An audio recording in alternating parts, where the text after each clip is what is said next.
Oras natin, 26 na minuto makalipas ang alas 6 ng gabi. Mga kabombo, kaugnay pa rin po sa patuloy pong pagtutok ng Bombo Radio Philippines sa mga kaganapan bago po ang opisyal na pagsisimula ng FIBA World Cup 2023 ay minabuti ho natin maugnayan ang isa pang basketball coach. No?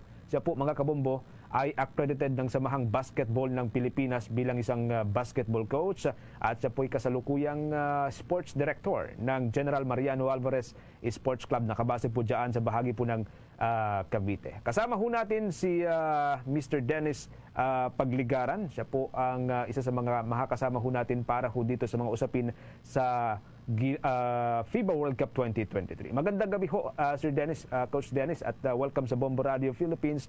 Si Bombo Genesis po ito, kasama ho natin si Bombo Ever, ang ating katandem. Well, unang-una, Sir Dennis, Coach, ano po nakikita ho natin na lakas, or ito hong strength ng Gilas Pilipinas, knowing na meron na pong 6 or 16 na inisyal na pangalan na pinagpipilian ng Gilas Management, Coach? Ayun. So, actually, malalaman talaga natin yan kapag na-final na yung lineup. Pag lumabas na yung final 12. Pero yung nakikita kong strength and weaknesses ng team natin ngayon, yung Gilas Pilipinas, isa sa mga strength nila, of course, yung defense and shooting. So, yun talaga yung pang ano natin, pang tapat natin sa mga big man ng ibang country. So, sa defense, yung guard rotation, sa offense naman, yung shooting natin. So, ayun yung pantapat natin. No? So, we have Jordan Clarkson, Scottie Thompson, CJ Perez, or Kika Ravena. So, magandang combination kasi yung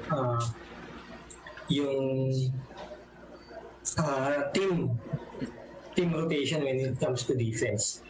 So, nakakakuha tayo ng mga sa offense, nakakakuha tayo ng mga open spots na kung saan nakaka-shoot yung mga shooters natin. So, isa sa strength yun ng Gilas Pilipinas, yung defense and shooting. Okay. As to weakness naman, Coach, ano nakikita ho natin dito? So, sa weakness naman, lack of size talaga kasi maliliit yung lineup natin. So, we have big man din naman, but we don't know the real status of our big man, especially kay Soto, di ba? And then, Junmar Pajardo, AJ Edu, and Japet are all back from injuries. So, yun nakikita kong weaknesses ng Gilas Pilipinas. Na-mention ho ninyo itong si Kai Soto, Coach, and knowing nakalalabas lamang po ng medical clearance kay Soto, para lang makapaglaro muli or para makapag-practice muli. Ngayon, maliban kay Kai Soto, medyo kinapos din sa oras na paghahanda itong si Jordan Clarkson, maging si Scottie Thompson dahil kamakailan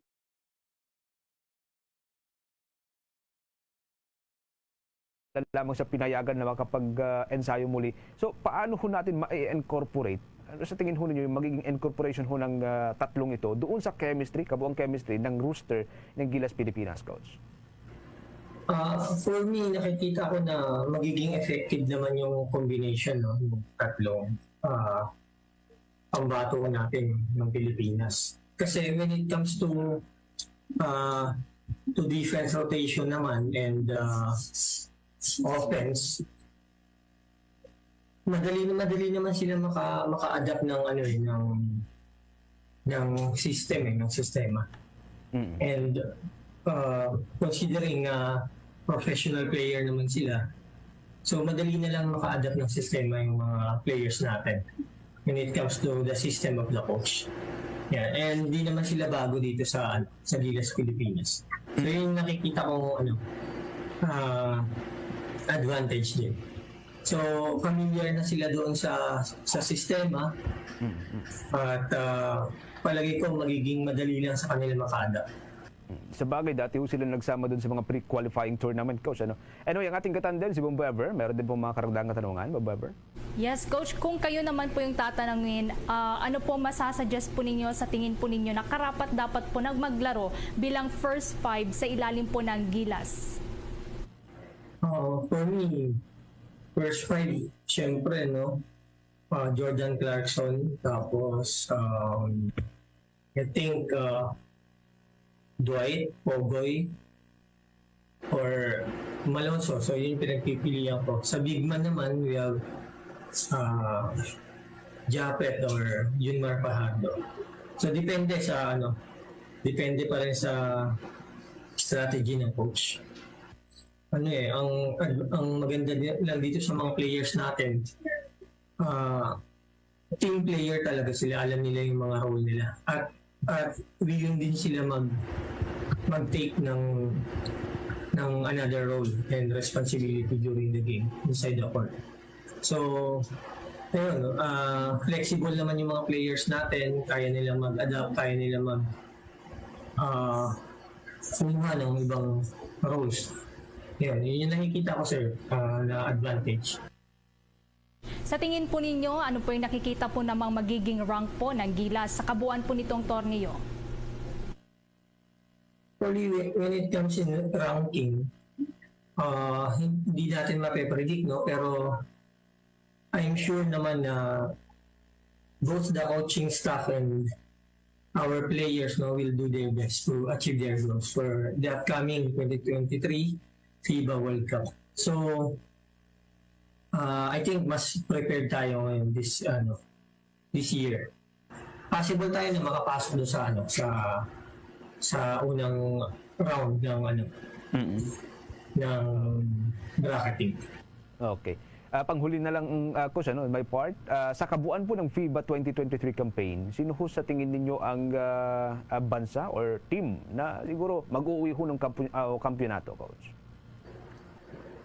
For me, ang naglalaban lang for me talaga na makakapag-uwi ng kampyonato, USA, Australia, Spain, and Canada talaga. So, kasi almost perfect na yung yung system and yung lineup. Okay. Coach, panghuli, baka pwede ho yung anyayahan ng mga kababayan po natin, mga kapwa po natin Pilipino na suportahan ang Gilas Pilipinas, kasi via Bombo Radio Philippines, matututukan din nila yung laban ho ng Gilas Pilipinas or laban ng FIBA World Cup 2023 dahil tututukan din natin ito, Coach. So, inaanyayahan po natin ang lahat ng mga fans, mga Filipino fans ng Gilas Pilipinas. Sana po suportahan natin at tutukan itong gaganapin na 2023 FIBA World Cup at ma-witness natin yung magaganap na pagtutunggali sa larangan ng pampalakasan basketball. So, yun po. Sana po palarin tayo at bigyan tayo ng lakas at magandang kaisipan for the coaches para ma-achieve natin yung goal natin as Filipino basketball team. Ayun. Okay. Thank you, Coach. Maraming salamat po at hanggang sa muli na kayo po ay makausap. Mga kabombo, nakausap po natin si Coach Dennis Pagligaran. Siya po ang sports director ng General Mariano Alvarez Sports Club. Nakabase po dyan sa bahagi po ng Cavite at siya po ay accredited na basketball coach ng Samahang Basketball ng Pilipinas. Humanda para